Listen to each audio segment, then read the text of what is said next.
Bhopal gas सानिहा की 35वीं बरसी पर आज राजधानी बरकतुल्लाह भवन सेंट्रल लाइब्रेरी में ताजियाती जलसे का इनेकाद किया गया, जिसमें तमाम मज़ाहिब के लोग शामिल हुए। तकरीब में गवर्नर लालजी टंडन, गैस और राहत रसानी के वजीर आरिफ अकील, वजीर ताल्लुकात आम्मा पीसी शर्मा, महापौर शर्मा समेत कई वजीर और आम लोगों ने वहां पर शिरकत की। और दौरान अलग अलग मज़ाहिब के रहनुमाओं ने मजहबी किताबों का वर्द किया और महलूकीन की रूह की राहत की दुआ मांगी। इस दौरान गैस राहत वजीर आरिफ अकील ने कहा कि मरकजी सरकार यूनियन कार्बाइड कारखाने का कचरा हटवाने की जल्द तारीख दे। इसके बाद गैस हादसे में जान गंवाने वालों की याद में यहाँ यादगार बनाई जाएगी। बता दें कि 35 साल पहले 2 और 3 दिसंबर 1984 की बात है और उसी रात को ये खौफनाक हादसा हुआ था, जिसमें हज़ारों लोगों को अपने जद में ले लिया था। भोपाल में यूनियन कार्बाइड केमिकल प्लांट से निकली जहरीली गैस से 24 घंटे में 3000 लोगों की जान चली गई थी और हज़ारों लोग उसके बाद अलग अलग तरह की जिस्मानी बीमारियों का शिकार हो गए थे। कई लोगों को फेफड़ों से मुतालिक बीमारी हो गई थी तो कई लोग जिंदगी भर के लिए माजूर हो गए थे।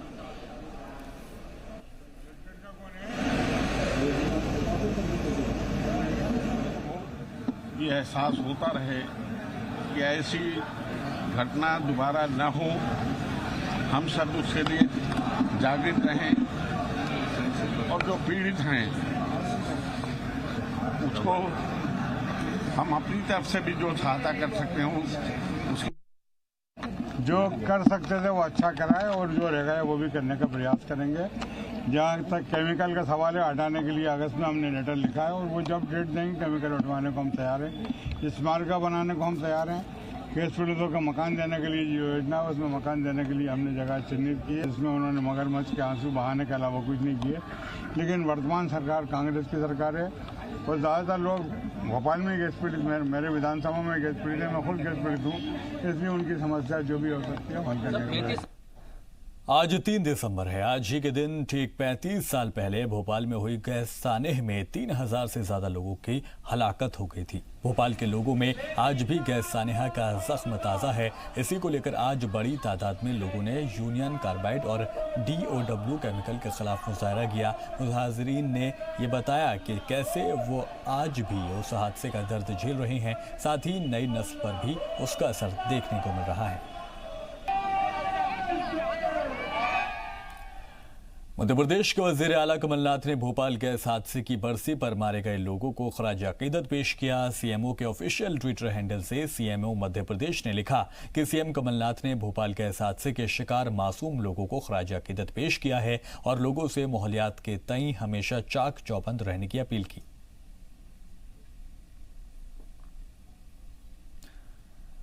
भोपाल गैस सानेह की 35वीं बरसी पर लीडरान खराज अकीदत पेश कर रहे हैं। बीजेपी हो या कांग्रेस, दोनों ही इस सानेहा पर इजहार अफसोस कर रहे हैं। लेकिन ये भी सच है कि दोनों ही पार्टियां इस मामले के ऐसे मुकदमे को लटकाने के लिए भी जिम्मेदार हैं जिसमें मुलजिमीन को 3 साल की और सजा हो सकती थी। ये मुकदमा भोपाल के लेबर कोर्ट में 35 सालों से पेंडिंग है, जो अभी तक सिर्फ गवाही पर ही उलझा हुआ है। आलम यह है कि कई साल पहले इसकी सुनवाई भी बंद हो चुकी है। मुकदमे से जुड़े वकील एडवोकेट GK छिब्बर ने बताया कि फैक्ट्री एक्ट की दफात के मुताबिक मुलजिमीन की सजा बढ़ सकती थी, लेकिन मुकदमा लटके रहने की वजह से ऐसा नहीं हो पाया। ट्रेजेडी के मामले में एक ऐसा केस भी है जो गुमनाम है। ये क्या पूरा केस है, मामला क्या है, इस बारे में जानने के लिए हमारे साथ में है एडवोकेट छिब्बर साहब, जो इस पूरे केस को लगातार 35 बरस से देख रहे हैं। छिब्बर साहब, बताइएगा कि ये क्या है केस जो 35 साल से चल रहा है, जिसकी सुनवाई पूरी नहीं हो पा रही, जिसका फैसला नहीं आ पा रहा है, कौन सा है ये रुका हुआ फैसला? ऐसा है कि जो औद्योगिक स्वास्थ्य और सुरक्षा जो विभाग है मध्य शासन का, वो उसकी एक एजेंसी है जो सारे कारखाने होते हैं, जितने भी कारखाने होते हैं मध्य प्रदेश में कारखाने होते हैं, उसमें स्वास्थ्य और अपने सेफ्टी के बारे में और जो नॉर्म्स होते हैं उनका पालन हो रहा है नहीं हो रहा है, उसके लिए प्रोसिक्यूटिंग एजेंसी होती है। तो 1985 में जब ये 1984 में जब ये गैस कार्ड हुआ था, तो फैक्ट्री इंस्पेक्टर ने जाके पूरे फैक्ट्री का निरीक्षण किया था, तो वहाँ सारे जो सुरक्षा मानक उस समय थे वे सही नहीं पाए गए थे। जब सारी अदालतें समीक्षा कर रही है, सरकारें समीक्षा कर रही है कि मुकदमे जल्दी निपटना चाहिए, फिर ये कैसे गुम हो गया, किसी को पता ही नहीं चल रहा है। देखो इसमें जो सरकार का जो श्रम विभाग है या सरकार के जो श्रम मंत्री है या जो सरकार जो लेबर सेक्रेटरी है वो पूरे जिम्मेदार है। क्यों कि हर साल ये रिपोर्ट मांगते हैं अधिकारियों से कि कहाँ पे कितने के स्पेंडिंग है, कितनों में सजा हुई है। तो उस रिपोर्ट में ये इस बात का जरूर उल्लेख आता है कि यूनियन कार्मिक के स्पेंडिंग है। तो छुपर साहब बता रहे हैं कि सरकार की निष्क्रियता इसकी एक वजह है, और 35 साल से हम गैस पीड़ितों को याद करते हैं, गैस त्रासदी को याद करते हैं, इसे दुर्भाग्यजनक घटना करार देते हैं, दोषियों को, पुतलों को फांसी पर चढ़ा देते हैं, लेकिन एक मुकदमा जो इसी से संबंधित है, गैस कांड से संबंधित है, वो मुकदमा गुमनाम मुकदमा अभी भी कहलाता है। कैमरामैन लवनीत सैनी के साथ संदीप भंवरकर, जी मीडिया, भोपाल। तो संदीप भंवरकर ही हमारे साथ फोन लाइन के जरिए जुड़ गए हैं। संदीप भंवरकर, 35 साल गुजर गए हैं, लेकिन आज भी जो वहाँ के लोग हैं उनके जहन में वो जख्म, वो जो हादसा था आज भी जिंदा है और उसकी यादें आज भी ताज़ा हैं। बिल्कुल, लोगों ने अपने घर के मेंबरान को खोया है, वो लोग कभी उस रात को भूल भी नहीं सकते हैं। और जो लोग गैस पीड़ित हुए हैं, जो उस रात को किसी तरह से अपनी जिंदगी बचाने में कामयाब हो सके, लेकिन वो बाद में इतनी गंभीर बीमारियों से परेशान हुए कि बाद में वो उसी वजह से, उस गैस की वजह से, जहरीली गैस की वजह से मौत के शिकार हुए और ना उन्हें इलाज मिल पा रहा है और मुसीबत है कि बढ़ती जा रही है, क्योंकि जो केमिकल वेस्ट अभी इस कारखाने में मौजूद है वो आसपास के इलाके को और भी पॉल्यूट कर रहा है। तो मुसीबतें बढ़ रही हैं, इलाज नहीं मिल रहा है। और जहाँ तक इंसाफ की बात है तो आपराधिक मुकदमा तो एक मुकदमे पर तो जरूर सजा हुई है, जिससे 2 साल की सजा का फैसला आने के तुरंत बाद उन्हें जमानत भी मिल गई, यानी वो जेल में पहुंच भी नहीं पाए थे। 2 साल की सजा का फैसला आने के तुरंत बाद उन्हें जमानत भी मिल गई, यानी वो जेल में पहुंच भी नहीं पाए थे। दूसरा मुकदमा गुमनामी के अंधेरों में कहीं खोया हुआ है, उसका पता ही नहीं, उसकी सुनवाई अभी तक लगातार चल रही है। तो जितनी हादसा है, जितनी बड़ी ट्रैजेडी है, इतना रेस्क्यू इस पूरे मसले पर नहीं हो पाया। संदीप, आपने एडवोकेट से भी बात की, छिब्बर जी से भी आपने बात की, क्या कुछ निचोड़ उस बातचीत का निकला? देखिए, तमाम जो पॉलिटिकल पार्टीज हैं वो ये बात तो करती हैं कि हम करेंगे, इलाज के लिए वाजिब इंतजाम करेंगे, लेकिन ज्यादा है कि अब उनका इलाज भी मुमकिन नहीं है, क्योंकि जो बीमारियां उनको मिथाइलाइसिस गैस की वजह से लगी है, उसका मुकम्मल इलाज ही नहीं है। और जो एंटीडोज होता है, जो मिथाइलाइसिस के इफेक्ट की वजह से, वो एंटीडोज भी का मुताबिक इलाज नहीं हो पा रहा है, इसलिए उनको मामूली सी बीमारियों की दवाएं उनको दी जाती है, जिससे कि उनका इलाज ठीक ढंग से हो पाना भी पॉसिबल नहीं हो पाता है। तो ये बीमारियां अब आगे बढ़ती जा रही है, उनकी पीढ़ियों से आगे की ओर जा रही है, इसीलिए भोपाल को एक बड़ी ट्रैजेडी भी करार दिया है। ठीक है संदीप, बहुत शुक्रिया इस तमाम जानकारी के लिए। तो संदीप हमारे नुमाइंदे हमारे साथ जुड़े हुए थे, जो बता रहे थे कि जो मुकदमा था कहीं ना कहीं वो अंधेरों में कहीं गुम हो गया है। अब तक सुनवाई तो होती थी, लेकिन अब जो मामला है उसमें कोई सुनवाई नहीं हो रही है और एक बड़ी लापरवाही भी इसको कहा जा सकता है। साथ ही साथ आज लोग जो हैं अपने साथियों को, जिनको उन्होंने खोया है, अपने बुजुर्गों को, उनको भी याद कर रहे हैं। खराज अकीदत पेश किया जा रहा है, खुद सीएम ने भी खराज अकीदत आज पेश किया।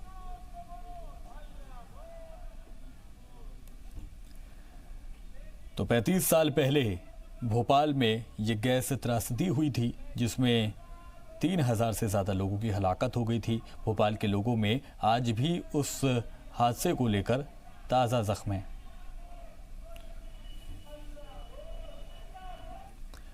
उस वक्त की बड़ी खबर आपको बता दें, राज्यसभा से एसपीजी तरमीमी बिल पास हो गया है, जिसको लेकर अभी हमने देखा अमित शाह खिताब कर रहे थे, बोल रहे थे और सीधे तौर पर वो निशाना भी साध रहे थे गांधी परिवार को लेकर। उन्होंने कहा था कि जो कानून है वो सब पे नाफिज होता है। अगर सिक्योरिटी एसपीजी को हटाया जाता है साबिक पीएम से, तो आज से 5 साल के बाद जब पीएम मोदी अगर प्राइम मिनिस्टर नहीं रहते हैं तो उनकी भी सिक्योरिटी को वापस ले लिया जाएगा। और इसको लेकर एक काफ़ी लंबी चर्चा रही और देखा हमने सियासी लीडरान ने इसको लेकर घेरने की कोशिश भी की सरकार को। हालांकि सरकार ने इसको बताया कि यहाँ पर किसी भी तरह की तफरीक नहीं बरती जा रही, बल्कि जो कानून है वो पूरे मुल्क में सब पर एक जैसा ही नाफिज होता है। और उन्होंने पिछली सरकारों का जो साबिक जो पास्ट में पीएम रहे हैं उनका भी जिक्र किया कि उन लोगों के पास भी एसपीजी नहीं रहेगी, सबकी एसपीजी को हटा दिया गया है और ये कानून आने वाले वक्त में सबके ऊपर नाफिज होगा, लिहाजा इस पर सवाल उठाने का कोई मतलब ही नहीं बनता। अब से कुछ देर पहले राज्यसभा में अमित शाह बोल रहे थे और इस वक्त ये बड़ी खबर आ रही कि एसपीजी तरमीमी बिल जो है वो राज्यसभा से भी पास हो गया है। और हमने ये भी देखा कि जिस तरह से प्रियंका गांधी वाड्रा के घर पर उनकी सिक्योरिटी में चूक इसको कहा जा सकता है, क्योंकि एक गाड़ी जो है उनके घर में दाखिल हो जाती है और 7 लोग उसमें सवार होते हैं। हालांकि बाद में पता चलता है कि वो लोग कौन हैं, तो उन्होंने बताया कि वो सिर्फ प्रियंका गांधी वाड्रा के फैन हैं, वो उनके साथ तस्वीर लेना चाहते हैं। लेकिन ये एक बड़ी चूक थी और इसको लेकर सरकार को घेरने की कोशिश भी कांग्रेस की तरफ से की गई थी।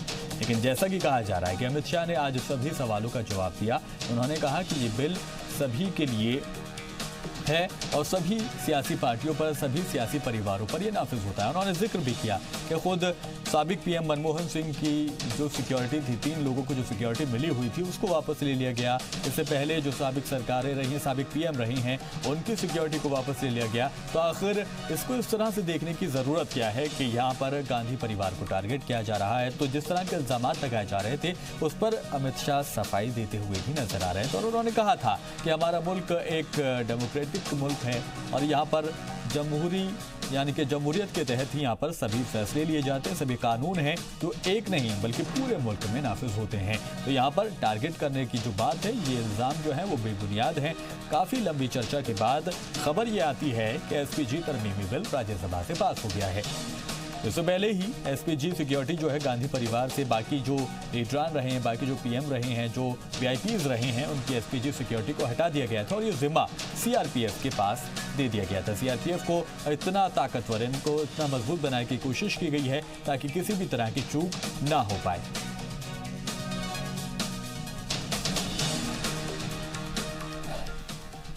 अयोध्या मामले में कल जमीयतुल उलमाए हिंद ने सुप्रीम कोर्ट में रिव्यू पिटीशन दाखिल की, जिसमें राजीव धवन को वकील नहीं बनाया गया है। इससे खफा होकर राजीव धवन ने फेसबुक पर पोस्ट लिखा। अब राजीव धवन के हक में all India Muslim personal law board खड़ा हो गया है। बोर्ड का कहना है कि राजीव धवन के साथ गलत किया गया है। उन्होंने बहुत मेहनत के साथ कोर्ट में इस मामले की लड़ाई लड़ी। हमारे दिल्ली के नुमाइंदे शेब रजा ने इस मामले में बोर्ड की वर्किंग कमेटी के रुकन कमाल फारूकी से बात की। All India Muslim personal law board की वर्किंग कमेटी के मेंबर कमाल फारूकी साहब हमारे साथ मौजूद है। सर, ये बताइए कि जो तनाज़ा हम देख रहे हैं कि आज राजीव धवन एक फेसबुक पर आज उन्होंने एक लेख लिखा और ये कह दिया कि उनको हटा दिया गया है, क्या आप मान रहे हैं कि जमीयत एक तरीके से जल्दबाजी में कुछ दिख रही थी इस मामले में? ये तो आप जमीयतुल उलमा हिंद से पूछिए, वही बताएंगे, बेहतर जवाब देंगे, या उनका एडवोकेट ऑन रिकॉर्ड एजाज मकबूल साहब बतलाएंगे। लेकिन जो कुछ भी हुआ है बहुत बदकिस्मती की बात है, बहुत अफसोसनाक है। और जो स्टेट्समैनशिप और जो मुल्क के ऊपर और माइनॉरिटीज के ऊपर और सेकुलरिज्म के ऊपर जो एहसान राजीव धवन साहब ने किया है, वो आने वाली पीढ़ियां भी याद रखेंगी, तारीख का एक हिस्सा बन गई हैं। मुस्लिम पर्सनल लॉ बोर्ड का जाती तौर पर अपना कोई अपील में वो नहीं है, लेकिन उसके बावजूद जितने भी इसके केसेस की जो थी, इवन जो अरशद मदनी साहब की जमीयतुल उलमा वाला जो है, उसकी भी तैयारी हमारे यहाँ ही होती थी। लेकिन ये पता नहीं क्यों ऐसा हुआ कि ऐसा खराब लेटर जैसा बतलाया गया है फेसबुक के ऊपर वो धवन साहब को लिखा गया। हम उसकी पूरी तरह से मजम्मत करते हैं और सबके बिहाफ के ऊपर हम राजीव धवन साहब से माफ़ी भी मांगते हैं कि ऐसा नहीं होना चाहिए था। जहां तक मुस्लिम पर्सनल लॉ बोर्ड्स के जरिए जितने भी केसेस हैं, उनकी धवन साहब ही पैरवी करेंगे, वही हमारे एडवोकेट हैं, वही रहेंगे।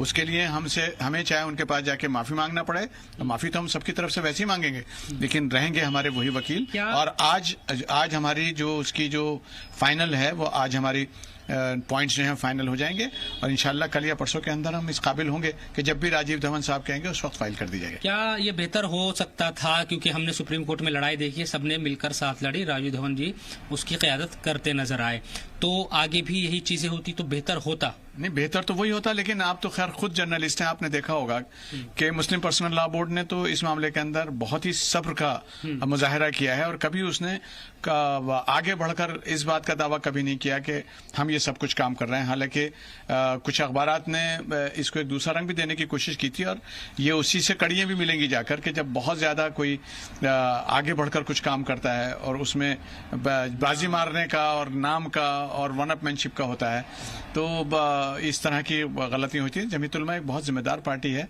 हमें जमात है, हमें नहीं पता ऐसा क्यों हुआ है और हम खुद इसमें हैरान ज़्यादा हैं कि ऐसा एजाज मकबूल साहब ने ऐसा क्यों किया, हमारी समझ नहीं आया। आप ये कहेंगे दरख्वास्त के तौर पर कि जमीयत को भी शायद उनको मनाने की कोशिश करनी चाहिए?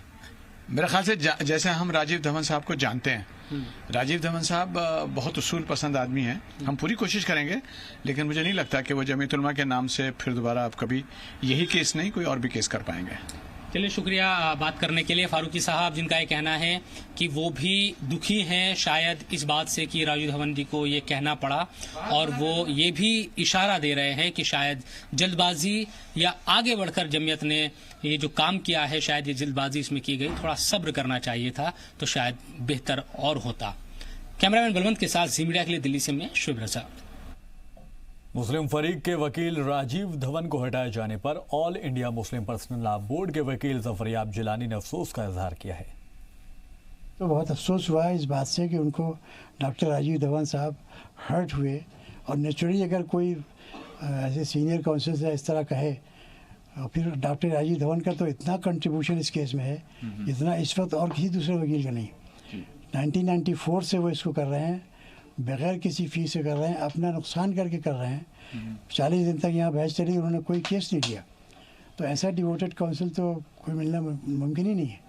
तो इसलिए उनके साथ जो बिहेवियर किया उन्होंने, जमीयत उलमा के जिम्मेदारों ने किया हो या उनके एवार ने किया हो, यकीनन गलत था। यानी हम तो उससे रिक्वेस्ट कर चुके हैं, हमने उसे कल ही मैसेज भेज दिया था कि you enjoy full confidence of all India Muslim personal law board and all the parties which are represented through All India Muslim Personnel Law Board would like you to lead the case as earlier. So हमने तो उससे आज भी हमने उनको message किया कि I want time in the evening. So whenever he gives us time we will go.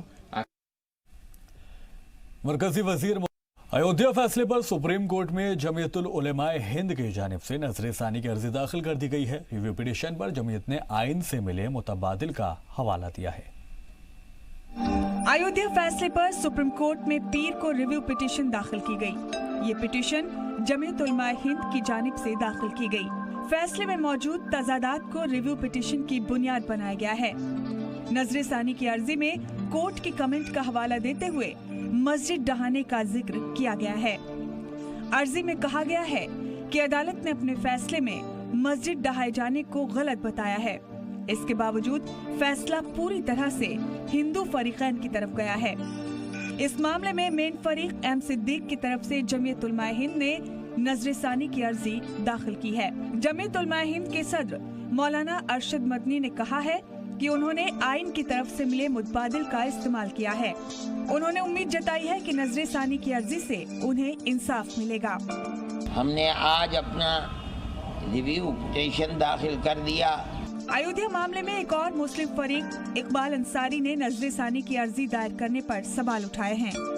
उन्होंने कहा है कि इससे कोई फायदा नहीं होने वाला है। रिव्यू पिटीशन में जाने से हमें कोई फायदा नहीं होने वाला है।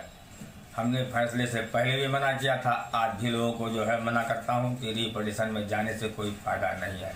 कोर्ट ने फैसला कर दिया, अब उसको मान लें। ब्यूरो रिपोर्ट, जी मीडिया। तो अयोध्या केस में सुनाए गए फैसले के खिलाफ जमीयतुल उलेमाए हिंद ने सुप्रीम कोर्ट में नजर सानी की अर्जी दाखिल कर दी। जमीयतुल उलेमाए हिंद के सदर मौलाना अरशद मदनी ने दावा किया है कि रिव्यू पिटीशन का मकसद ना तो माहौल खराब करना है और ना ही माहौल खराब होगा। मदनी के मुताबिक सुप्रीम कोर्ट फैसले को ही अदालती बुनियाद बनाते हुए आइन में दिए गए मुतबादिल के मद्देनजर नजर सानी की अर्जी दाखिल की गई है। अरशद मदनी ने कहा कि कोई भी फैसला अकीदत की बुनियाद पर नहीं, सबूतों की बुनियाद पर होना चाहिए। इसीलिए अयोध्या मामले पर रिव्यू पिटीशन के जरिए इंसाफ मिलने की उम्मीद है। अब ये सवाल उठाए जा रहे हैं कि जब सुप्रीम कोर्ट का फैसला आया तो आपने कहा था कि हम मानेंगे, तो ये रिव्यू पिटीशन क्यों? नहीं, हम बार बार कहते चले आए हैं कि हमने ये बात कही है कि अगर सबूत शवाहिद और कानून की बुनियाद पर आएगा, आस्था की बुनियाद पर नहीं, इसलिए कि हाई कोर्ट का फैसला आस्था की बुनियाद पर था। हमें अफसोस इस बात का है कि यहाँ भी कहीं ना कहीं आस्था सामने आ गई। सबूत शवाहिद और कानून की बुनियाद पर तो हक के मिल्कियत मुसलमानों का साबित हो गया, इसलिए कि ये कही गई है बात कि इसका सबूत नहीं मिलता कि मंदिर तोड़कर मस्जिद बनाई गई।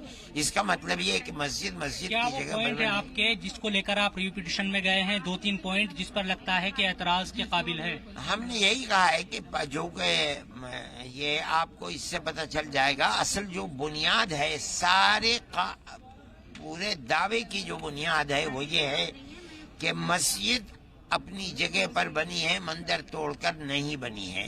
बाकी जो दूसरी चीजें हैं हमने वो इसके अंदर लिख दी हैं। ये जब साबित हो गया कि मस्जिद मंदिर की जगह नहीं है, अपनी जगह है, इसका मतलब ये है कि बिल्कुल साफ और सुथरा केस है और हक की मिल्कियत मुसलमानों का है। आखिरी सवाल ये, मरकजी वजीर ने कहा है कि आप माहौल खराब करना चाह रहे हैं, इसलिए रिव्यू पिटीशन दाखिल की है आपने। गलत है। अगर ये बात होती तो यूं कहा जाता कि 70 साल से जो मुकदमा लड़ा जा रहा है वो माहौल को खराब करने के लिए। दुनिया जानती भी नहीं है कि मुकदमा बाबरी मस्जिद के सिलसिले में पड़ा है, लेकिन उसके बावजूद भी 20,000 से ज्यादा फसादात हुए हैं। अरबों और खरबों की दौलत मुसलमानों की लुट गई है। खबरों में आगे बढ़ेंगे। बात झारखंड की करें तो झारखंड असेंबली इंतखाबात के लिए भारतीय जनता पार्टी ने अपनी पूरी ताकत झोंक दी है। पार्टी के बड़े बड़े और स्टार कैंपेनर लगातार जोर शोर से इंतखाबी तशहीर में लगे हैं। इसी कड़ी में वजीर आजम नरेंद्र मोदी एक बार फिर झारखंड के इंतखाबी अखाड़े में हुंकार भरने उतरे हैं। पीएम ने 7 दिसंबर को होने वाले दूसरे दौर की वोटिंग से पहले अपनी खूंटी में इंतखाबी रैली को खिताब किया। पीएम के इस रैली को लेकर बीजेपी हामियों में जबरदस्त जोश भी दिखाई दिया और लोग बड़ी तादाद में रैली में पहुंचे भी। पीएम मोदी की दूसरी रैली जमशेदपुर में हुई और झारखंड के असेंबली इंतखाबात के लिए पीएम मोदी दूसरी बार रैली कर रहे थे। इसी मौके पर पीएम मोदी ने भगवान बिरसा मुंडा के साथ साथ झारखंड की धरती को सलाम किया और बीजेपी उम्मीदवार के हक में वोट की अपील की। जिस प्रकार भाजपा सरकार ने नक्सलवाद की कमर तोड़ी है, उसे बहुत ही छोटे इलाके तक समेट दिया है। उससे डर का माहौल कम हुआ है, विकास का माहौल बना है। हालांकि 30 नवंबर को निराशा में डूबे लोगों ने, ऐसे लोगों ने जिन्हें झारखंड की जनता नकार चुकी है, मुझे खुशी है कि उनके मार्गदर्शन में हम फिर एक बार झारखंड के भाग्य को संवारने के लिए पूरी ताकत के साथ मेहनत कर रहे हैं। जिस तर्क के साथ, जिस सहजता के साथ यहां की मिट्टी को गौरव दिलाने वाली भाषा के साथ उन्होंने आज भारतीय जनता पार्टी की सरकार बनाने के लिए आह्वान किया है, मुझे विश्वास है कि जिस धरती पर ऐसा नेतृत्व हो, वहां कमल कभी मुरझा नहीं सकता है। वजीर दाखिला अमित शाह ने कहा है कि 2024 तक एक एक दरअंदाज को मुल्क से बाहर निकाल देंगे। अमित शाह ने दरअंदाजों को मुल्क से बाहर करने का रास्ता दिखाने के लिए डेडलाइन भी तय कर दी है। अमित शाह ने झारखंड में बीजेपी की रैली को खिताब करते हुए कहा कि साल 2024 से पहले मुल्क के एक एक दरअंदाज को चुन चुन कर मुल्क से बाहर निकालने का काम किया जाएगा। अमित शाह ने राहुल गांधी पर हमला बोलते हुए सवाल किया कि क्या दरअंदाज राहुल बाबा के चचेरे भाई लगते हैं।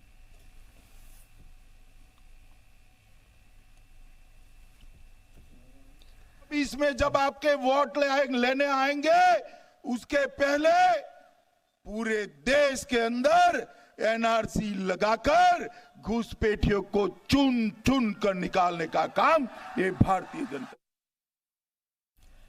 दहशतगर्दी के खिलाफ पाकिस्तान से लड़ाई में हिंदुस्तान को जापान का भी साथ मिला है। हिंदुस्तान और जापान ने दहशतगर्दी पर पाकिस्तान को फटकार लगाई है। भारत और जापान ने इमरान खान की सरकार से अपनी जमीन पर दहशतगर्दी के खिलाफ कार्रवाई करने को कहा है। दोनों मुल्कों ने जोर देकर कहा है कि दहशतगर्दी के खिलाफ पूरी दुनिया के एक होने का वक्त अब आ गया है।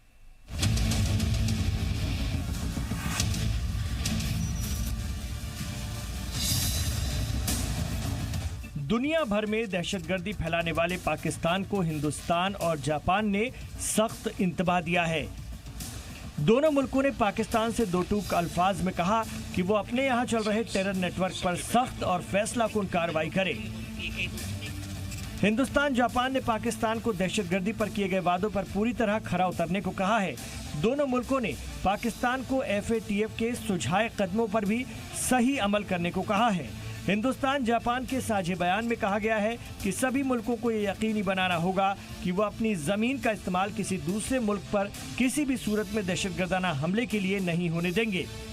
दोनों मुल्कों ने माना कि दहशतगर्दी इलाके की अमन और सलामती के लिए बहुत बड़ा खतरा है। अब हमारा भारत कमजोर भारत नहीं रहा है, हमारा भारत अब ताकतवर भारत बन गया है।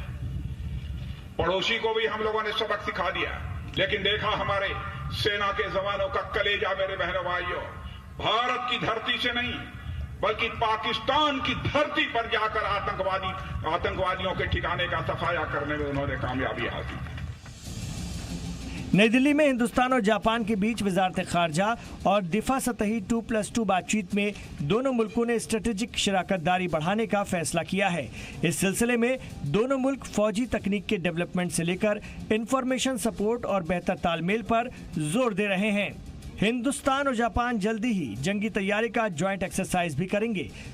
2 हफ्ते बाद गुवाहाटी में PM मोदी और जापान के वजीर आजम शिंजो आबे की सालाना मुश्तरका मुलाकात होगी। ऐसे में वजीर दिफा और वजीर खारजा सतही ये मुलाकात काफी अहम मानी जा रही है। जापान के वजीर दिफा और वजीर खारजा ने वजीर आजम नरेंद्र मोदी से भी मुलाकात की। PM मोदी ने कहा कि बहरे हिंद में अमन, खुशहाली और इस्तेहकाम की बुनियाद हिंदुस्तान और जापान के रिश्ते हैं। जापान के साथ हिंदुस्तान का रिश्ता हिंद पैरुल काहिल इलाके में अमन, इस्तेहकाम और खुशहाली के लिए अहम है। इसके अलावा हिंदुस्तान के एक्ट ईस्ट पॉलिसी के लिए भी अहम है। स्ट्रेटेजिक कोऑपरेशन के सिलसिले में Hindustan Japan automatic ground vehicle और रोबोटिक गाड़ियों की तरक्की पर भी काम कर रहे हैं।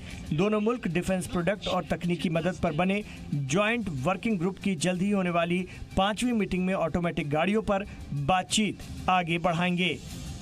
ब्यूरो रिपोर्ट, जी मीडिया।